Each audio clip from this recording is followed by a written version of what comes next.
तो फ्रेंड्स, आज मैं आपको बताऊंगा कि बच्चा देने से 15 दिन पहले अपनी गाय भैंस की ये खुराक शुरू कर दो। आप अपनी गाय भैंस की गादी व थन यानी अड्डर व टीट को आप दुगुना कर सकते हैं। बहुत इस तरह के पशुपालक के कमेंट्स आते हैं कि सर हम भूल जाते हैं, कई बार इस तरह की और पशुओं का समय बचता है 10 से 15 दिन।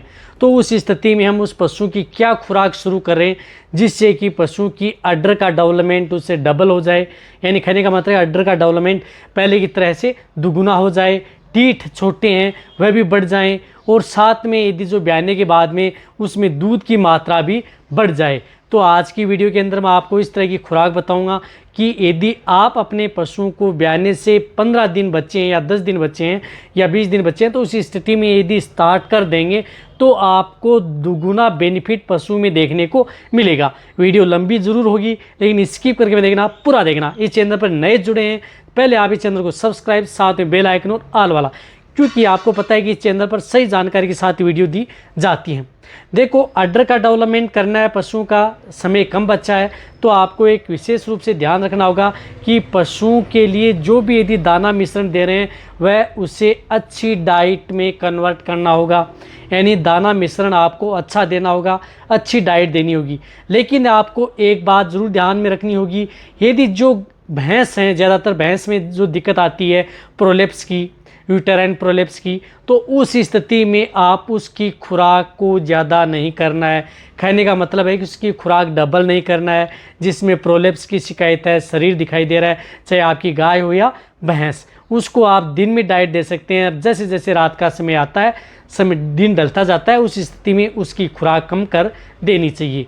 तो जो प्रोलेप्स की शिकायत आती है पशु में, उस स्थिति में तो आप इसकी खुराक ज़्यादा नहीं दे सकते। लेकिन जिन पशुओं में नहीं है उन पशुओं में आप ये खुराक उस पशु की ज़्यादा बढ़ा सकते हैं। तो आप दाना मिश्रण में यदि आप कोई भी जो मोटा अनाज दे रहे हैं, जिस तरह की जो दालें दे रहे हैं या जो खली दे रहे हैं, वह तो आपको देना ही देना है। लेकिन साथ में यदि आप उसकी डाइट बढ़ा रहे हैं तो उसमें आप मीठे सोडे ज़रूर ऐड कर सकते हैं।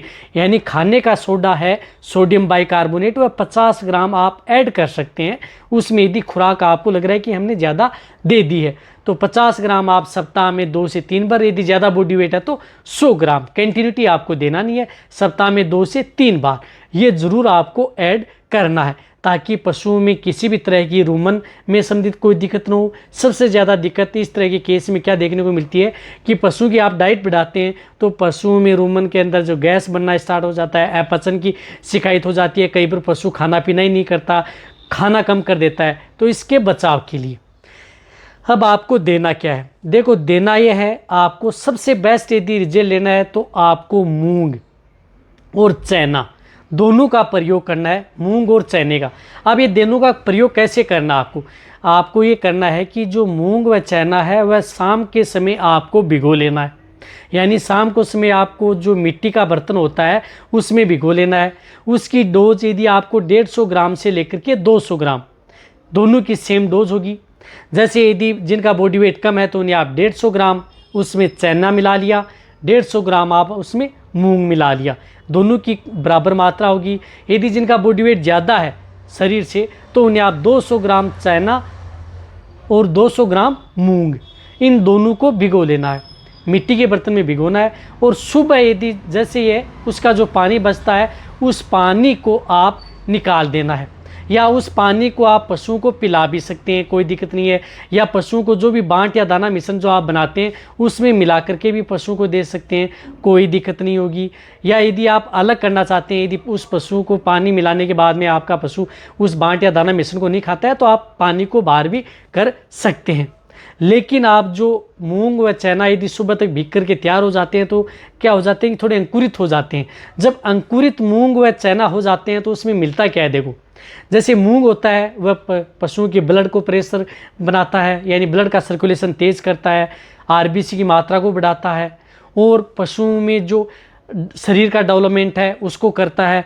और उसके अंदर फाइबर की मात्रा ज़्यादा होती है जो कि मेटाबॉलिज्म से संबंधित जो पशुओं की शरीर की क्रियाएं हैं उनको सुचारू रूप से करता है, जिससे पशुओं का पाचन भी सही रहे, पशुओं को एनर्जी मिले, विटामिन भी पशुओं को पर्याप्त मात्रा में मिले। तो आप मूंग का जरूर करें। इसी तरह से जो अंकुरित जो चना होता है उसके अंदर पर्याप्त मात्रा में फास्फोरस होता है, आयरन भी प्रचुर मात्रा में होता है, जो कि पशुओं के लिए बहुत ज़्यादा ज़रूरी होता है। कार्बोहाइड्रेट की मात्रा तो होती है, इसलिए मूंग व चने, जिसके अंदर चना है उसके अंदर कार्बोहाइड्रेट है, प्रोटीन है, फाइबर है, कैल्शियम है, फास्फोरस है और प्रचुर मात्रा में अदर एलिमेंट्स भी उसके अंदर प्रचुर मात्रा में पाए जाते हैं।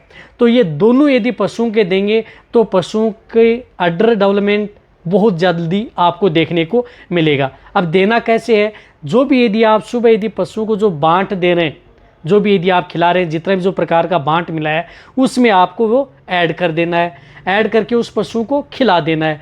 इस तरह से आपको लगातार 15 दिन कंटिन्यूटी उस पशु को देते रहना है।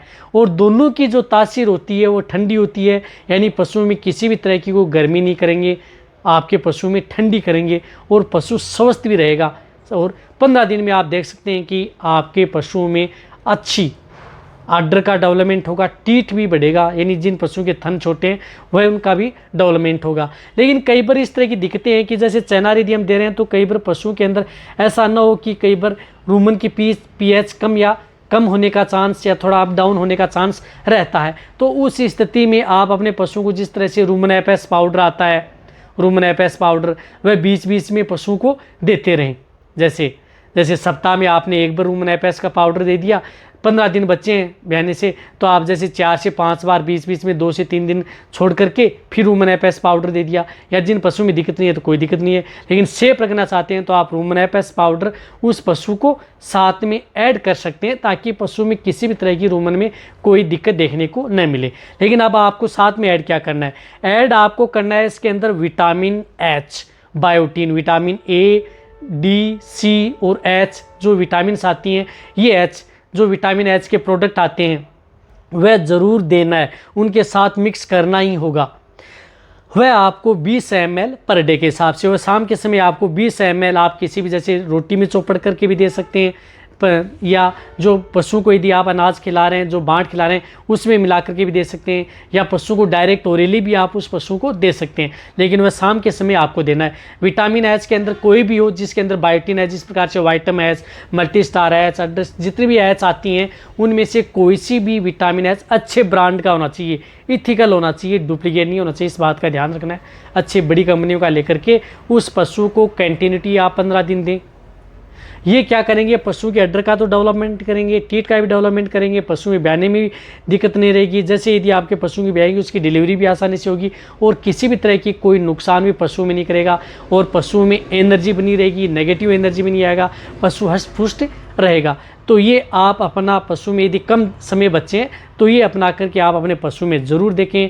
सबसे अच्छा बेनिफिट देखने को मिलेगा यदि आप अपने पशु में एक बार यदि ये प्रैक्टिकल करके देखेंगे, फिर आप कमेंट्स करना कि आपके पशु में रिजल्ट कितना बेटर देखने को मिला है।